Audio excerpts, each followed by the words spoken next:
ಅಂತ ಅದನ್ನ ಒಂದು ಡೇಟ್ ನ ನಿಗದಿ ಮಾಡಿದ್ದೀವಿ. ಸಂಜೆ 6 ಗಂಟೆಗೆ ವೇದಿಕೆ ಕಾರ್ಯಕ್ರಮ ಇರುತ್ತೆ. ಪರಮ ಪೂಜ್ಯರಿಗೆ 7 ಗಂಟೆಗೆ ಕಿರೀಟ ಧಾರಣೆ ಆಗುತ್ತೆ. ಕಿರೀಟ ಧಾರಣೆ ಅಂತ ಅಂದ್ರೆ ಚಿನ್ನದ ಕಿರೀಟ ಧಾರಣೆ ಆಗುತ್ತೆ.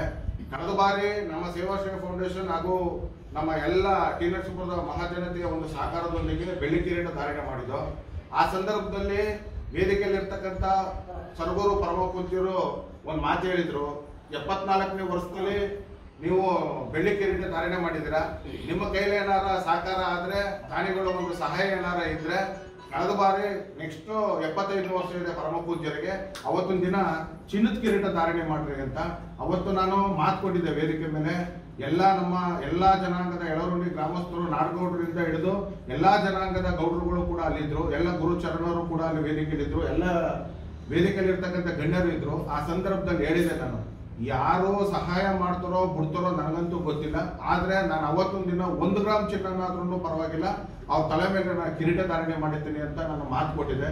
ಅದರಂತೆಯೇ ಇವತ್ತು ನಮ್ಮೆಲ್ಲ ಮುಖಂಡರ ಒಂದು ಸಹಕಾರ ಮತ್ತು ಎಲ್ಲ ನನ್ನ ಯುವಕ ಮಿತ್ರರ ಒಂದು ಸಹಕಾರ, ಟಿ ನರಸೀಪುರದ ದಾನಿಗಳ ಒಂದು ಸಹಕಾರ ಮತ್ತು ಟಿ ನರಸೀಪುರದ ಮಹಾಜನತೆಯ ಒಂದು ಸಹಕಾರದಿಂದ ಇವತ್ತು ಎಳರುಂಡಿ ಗ್ರಾಮದಲ್ಲಿ ನಾನು ವಿಶೇಷವಾಗಿ ಪರಮ ಪೂಜ್ಯರಿಗೆ 7 ಗಂಟೆಗೆ ಚಿನ್ನದ ಕಿರೀಟ ಧಾರಣೆ ಮಾಡ್ತಾ ಇದ್ದೀನಿ.